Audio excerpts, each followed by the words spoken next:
नमस्कार किसान भाइयों, मैं सूर्य देवल फिर से हाजिर हूँ आपके अपने चैनल एग्रीकल्चर गुरुजी में।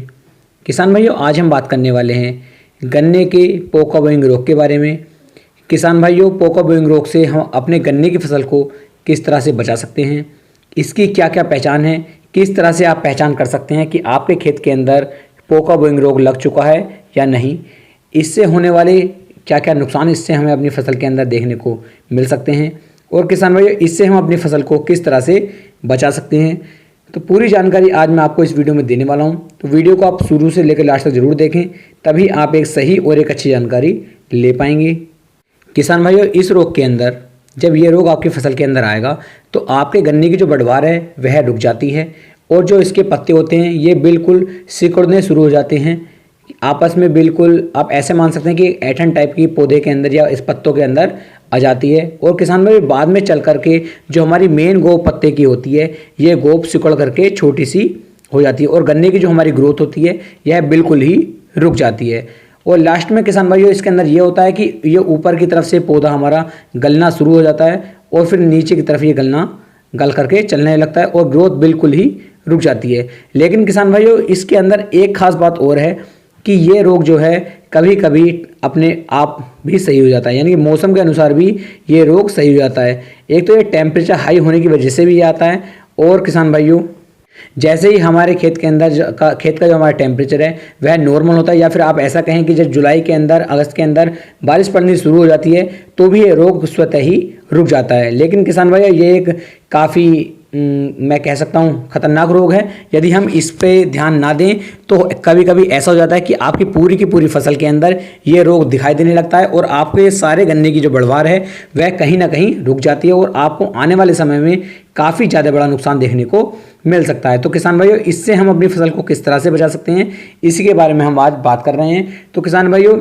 इससे बचाने के लिए मैं आज आपको 2 स्प्रे के बारे में बताने वाला हूं। इन 2 स्प्रे को यदि आप उपयोग करते हैं तो किसान भाइयों आप अपनी फसल के अंदर से इस पोका बोइंग रोग को आसानी से बचा सकते हैं। किसान भाइयों यदि आपने अपने गन्ने की बुआई के समय सल्फर का उपयोग किया है तो ये रोग काफ़ी कम लगने के चांस आपके गन्ने के अंदर होते हैं, और यदि आपने सल्फर का उपयोग नहीं किया है तो इसमें लगने के चांस थोड़े से बढ़ जाते हैं। किसान भाइयों इसे भी आप एक तरीके से जिस तरह से हमारे खेत के अंदर फंगस का अटैक होता है उसी तरह से आप इस रोग को भी मान सकते हैं। ये रोग भी इसी तरीके से चलता है, और हमारे गन्ने की जो ओवरऑल ग्रोथ होती है इस पूरी ग्रोथ को रोक देता है। कुछ किसान भाई तो इससे बहुत ही ज़्यादा परेशान हो जाते हैं। अब बात कर लेते हैं किसान भाइयों इसे आप किस तरह से रोक सकते हैं। तो किसान भाइयों आप कार्बेंडाजिम प्लस मैनकोजेब इन दोनों का जो एक टेक्निकल आपको मार्केट में मिल जाएगा, कार्बेंडाजिम प्लस मैनकोजेब, इन दोनों की मात्रा किसान भाइयों आपको ले लेनी है। और इसकी मात्रा की यदि मैं बात करूं तो 2.5 ग्राम प्रति लीटर के हिसाब से आपको इसकी मात्रा लेनी होती है। किसान भाई यदि मैं 1 एकड़ की बात करूं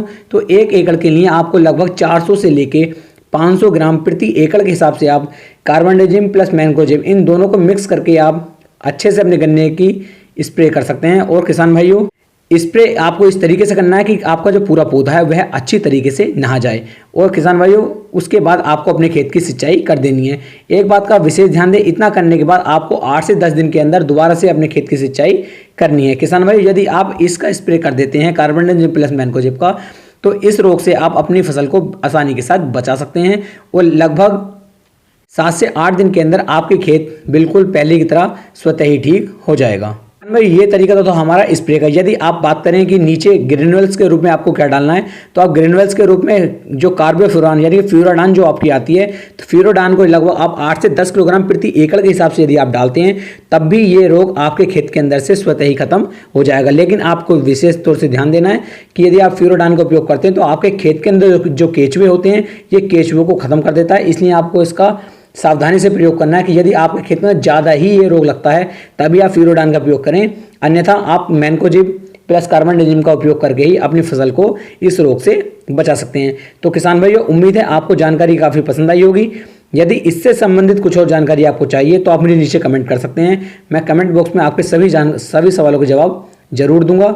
और किसान भाइयों मैं 1 से 2 दिन के अंदर आपको एक तरीका ऐसा निकालने वाला हूं कि जिससे आप मुझसे डायरेक्ट कॉल पर भी बात कर सकते हैं। जो व्हाट्सएप पे मुझे लगातार मैसेज मिल रहे हैं मैं उनके जवाब नहीं दे पा रहा हूं, क्योंकि व्हाट्सएप पे मैसेज हिसाब से कुछ ज़्यादा ही आ रहे हैं, 3-3 4-4 मैसेज आ जाते हैं, उनके जवाब देना काफ़ी मुश्किल हो रहा है। इसलिए मैं कॉल की सुविधा आपको देने वाला हूं।